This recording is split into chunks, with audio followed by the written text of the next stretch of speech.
27/9/2025 அன்று அக்கட்சியின் தலைவர் சென்னையில் இருந்து காலை 8:40 மணிக்கு புறப்பட்டு 9:25 மணிக்கு திருச்சி வந்தடைந்தார்.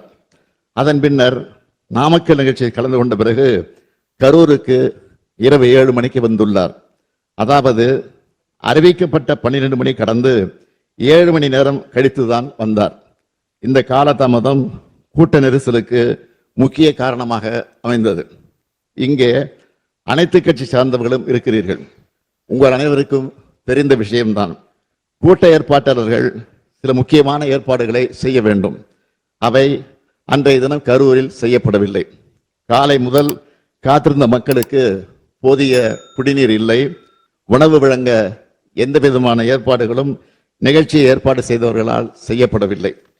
இயற்கை பாதைகளை கழிக்க பெண்களால் வெளியில் செல்ல முடியவில்லை.